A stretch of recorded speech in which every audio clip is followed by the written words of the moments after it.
Right. I'm from Auburn, but I live in Birmingham. I've been in Birmingham for a while now. And you're a photographer? That's right. So, what were you doing in Paris? What are you doing? I was actually here. I've been here all week on a couple of photo assignments. Cool. I was here for a couple of days of travel and food photography with a magazine called Bake from Hoffman Media, and then I was here for the last few days with WorldSoccerShop.com and Adidas for the unveiling of all their new jerseys in the soccer for next year's tournament. And where were you at the time when you found out about these shootings and the explosions? We were actually at the Stadium de France, at the stadium watching the France versus Germany match. Did you hear the explosion? Yeah, we heard three of them, or two distinct ones at the beginning, early in the game, back to back, and we just assumed that it was some sort of firework or cannon or something celebrating the game.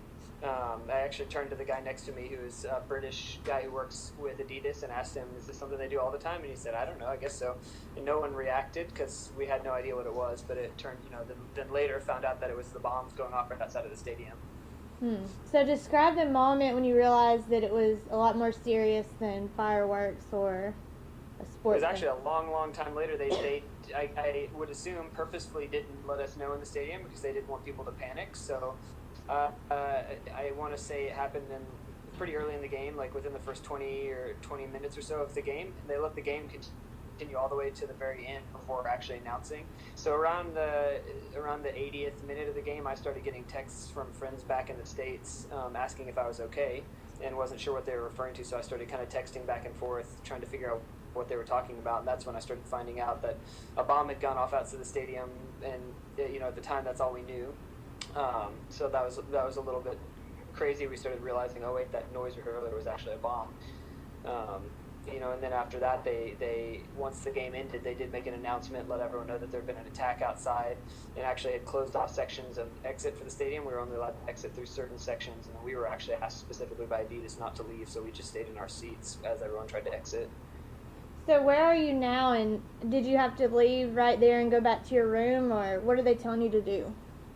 No, so at that point we were told to stay. We specifically, my group was told by Adidas to stay together and stay in the stadium. I think there was a group of 40 or maybe 50 of us who were asked to stay there. Everyone else in the stadium began trying to exit through, I guess, the specific exits, and then something happened. We're not sure exactly what. I think someone got scared, or there's some sort of false alarm. But all of a sudden, everyone started stampeding back into the stadium.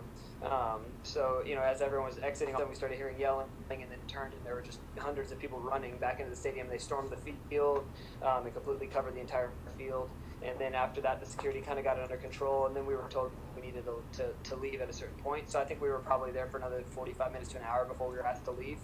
And then we were sort of directed out by the riot police. There were riot police everywhere. So once we left the stadium, everywhere you turned, there were groups of riot police with assault rifles and full armor were directing us specific directions. So they kind of directed us back towards where our bus was. We all loaded onto the bus, and the bus brought us directly back to our hotel. Oh, wow. So they said that at this point they think there's over 100 people dead.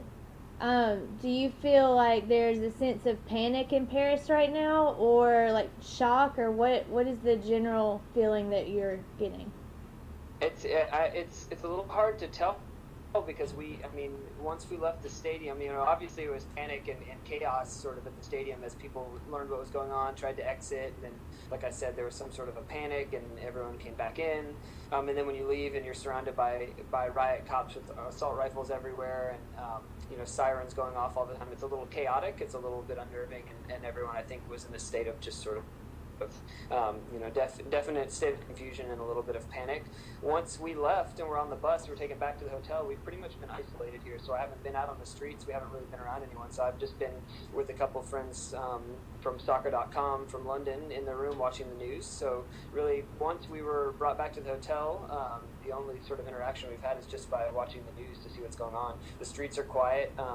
Driving back, we didn't see hardly any cars, very few people on the streets, and even looking out the window from my hotel, there's almost no traffic at all. And we're about a mile, I would say, mile and a half from the theater where the hostages were held, and which was stormed, I think, recently.